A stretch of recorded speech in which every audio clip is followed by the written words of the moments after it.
जम्मू कश्मीर में असेंबली के बाईपोल्स के चुनाव नगरोटा और बडगाम सीटों के नतीजे आ गए हैं और लोगों ने अपनी मर्जी से ही बडगाम और नगरोटा में उम्मीदवार चुने हैं।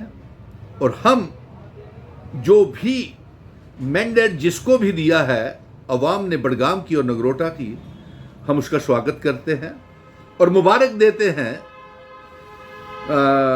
हमारे मित्र देविंदर सिंह राणा जी की बेटी दिव्यानी राणा भारतीय जनता पार्टी की उम्मीदवार के तौर के ऊपर नगरोटा से जीत गई हैं और आगा मुंतजिर पीडीपी के मैंडेट के ऊपर जीत गए हैं। इसलिए पीडीपी की अध्यक्षा प्रेसिडेंट महबूबा मुफ्ती जी को भी मुबारकबाद है और नगरोटा की आवाम को भी और बडगाम की आवाम के साथ जैसा आपने फैसला किया उसका हम सम्मान करते हैं। लेकिन अफसोस इस बात का है कि जम्मू कश्मीर में इंडिया अलायंस या इंडिया ब्लॉक टोटली खत्म हो गया है, क्योंकि जो उसके हिस्सेदार पॉलिटिकल पार्टीज इंडिया ब्लॉक में थी वो आपस में ही लड़ झगड़ करके इंडिया ब्लॉक को जम्मू कश्मीर में उन्होंने खत्म कर दिया। और यही इंडिया ब्लॉक का खात्मा बिहार में भी देखने को मिला है, जिसके लिए सोच विचार, अगर इंडिया ब्लॉक को चलाना है तो सोच विचार तो फिर से करना पड़ेगा। और जिस तरीके से शिकस्त इंडिया की ब्लॉक की महागठबंधन की एनडीए की ने की है और एक landslide victory NDA Bharatiya Janata party और नीतीश कुमार ने जो वहां पे अक्सरियत हासिल की है, वो लैंडस्लाइड तसुनामी कह लीजिए जीत है, वो लैंडस्लाइड विक्ट्री कह लीजिए, उनको भी मुबारक है। लेकिन उस लैंडस्लाइड तसुनामी जीत का असर हमारे जम्मू कश्मीर में भी पड़ेगा। हमें अंदेशा पहले ही था और हमने पहले कई बार कह दिया था कि जम्मू कश्मीर की क्रॉस वोटिंग राज्यसभा में चुनावों के बाद सही नुमाइंदे राज्यसभा में नहीं भेजने के बाद हमने पहले ही अलायंस की सरकार को, नेशनल कॉन्फ्रेंस को और कांग्रेस को आगाह कर दिया था कि बडगाम और नगरोटा की दोनों सीटें आप हार रहे हैं, लेकिन ध्यान नहीं किया। अफसोस इस बात का है कि chief minister, deputy chief minister, तमाम कबीना मंत्री, जम्मू की प्रोविंशियल कमेटी के प्रेसिडेंट, तमाम एमएलएज नगरोटा गए, बुरी तरह से हार गए। क्यों? और बडगाम में भी यही हुआ कि 40 से 50 के बीच में अक्सरियत वाले एमएलएज वाली पार्टी बडगाम में क्यों हारी, इसके सोच विचार करना बेहद जरूरी है। क्रॉस वोटिंग राज्यसभा के बाद 28 से 32 उनके वोट होने के बाद हमने पहले ही अंदेशा था, एक्सपेक्टेड लाइंस के ऊपर रिजल्ट आया है और जो रिपोर्ट कार्ड भी 1 साल का था वो अलायंस सरकार का ठीक नहीं था। इसीलिए मैंने पहले ही ये आगाह कर दिया था। सच्चा मित्र वही होता है जो समय, बुरा समय आने से पहले ही बता दे।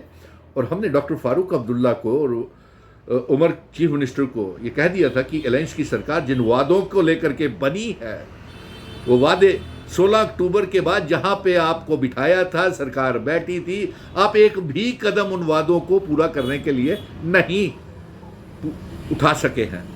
चाहे वो 200 यूनिट बिजली हो, उसकी बजाय आपने बिजली की चोरी का इल्ज़ाम लगा दिया और प्रीपेड मीटर्स लगा दिए। उसके बाद 12 गैस के सिलेंडर फ्री देने थे, डबल राशन देना था, कोई कदम नहीं उठाया। और उसके साथ साथ आपने 1 लाख नौकरी देने का वादा भी किया था, लेकिन कोई वादा पूरा नहीं हुआ है अभी भी।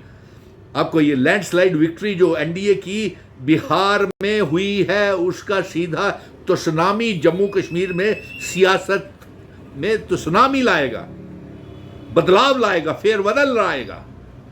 मैं फिर आगाह कर रहा हूं, तमाम पत्रकार मित्र जहां जितने भी हैं, मैं उन सब से ये बोल रहा हूं कि ये जो बिहार के चुनावों का असर जम्मू कश्मीर में पड़ेगा।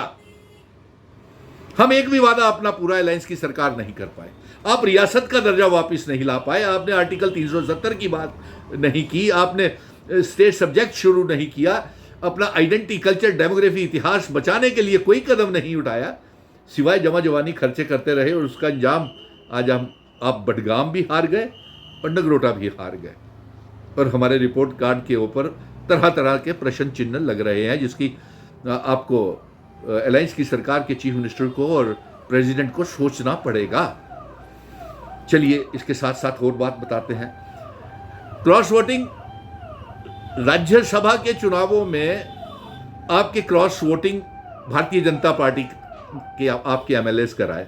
आगा रउल्ला और मियां अल्ताफ आपसे नाराज चल रहे हैं, आपने उसकी भी परवाह नहीं की। जगाया था आपको मैंने, क्योंकि आपका सच्चा हमदर्द था, मित्र था। क्योंकि इस सरकार को बनाने के लिए 5 अगस्त 2019 के बाद आप सबको इकट्ठा करने के लिए अभी भी वक्त नहीं गुजरा है। एक मंच पे आ जाइए, वरना आप रियासत का दर्जा कभी हासिल नहीं कर पाएंगे। इसलिए मैं डॉक्टर फारूक अब्दुल्ला, उमर अब्दुल्ला, महबूबा मुफ्ती, कांग्रेस के तारिक अहमद करा, रमन भल्ला, चौधरी लाल सिंह और जितने भी नेता हैं वहां पे कांग्रेस वर्किंग कमेटी के, एक मंच के ऊपर आ जाइए, वरना आपको रियासत का दर्जा भी वापस नहीं मिलेगा। और ये सरकार अब अगला कदम राज्यसभा की क्रॉस वोटिंग के बाद 14 से 18 एमएलएज फारूक साहब और उमर साहब आपके भारतीय जनता पार्टी के संपर्क में है, और वो सरकार अब किसी भी समय टॉपल हो सकती है। चलिए, आज जो भी लोगों ने फैसला किया वडगाम के और नगरोटा के, उसका हम सम्मान करते हैं। उन्होंने जो सही किया वही लगा, और आपको अलायंस की सरकार को सोचना पड़ेगा, चुनी हुई सरकार को सोचना पड़ेगा कि आप ये दोनों सीटें क्यों हार गए, जबकि मुख्यमंत्री, deputy chief minister, provincial committee के प्रेसिडेंट्स, तमाम एमएलएस नगरोटा सीट के ऊपर कैंपेनिंग कर रहे थे। फिर नगरोटा के लोगों का दिल क्यों नहीं आपने जीता? जम्मू के क्षेत्र के हिंदुओं का और डोगरों का दिल क्यों नहीं आपने जीता? ये सवाल, प्रश्न चिन्ह आपके ऊपर खड़ा होता है, क्योंकि राज्यसभा में भी आपने नॉमिनेट अपने हारे हुए नुमाइंदों को कर दिया, लेकिन जम्मू का विश्वास जीतने के लिए आपने कुछ नहीं किया था, इसलिए नगरोटा की सीट चली गई। और यहाँ तक कि कश्मीर भी शायद आपसे नाराज है। आगा राउल्ला, मियां अल्ताफ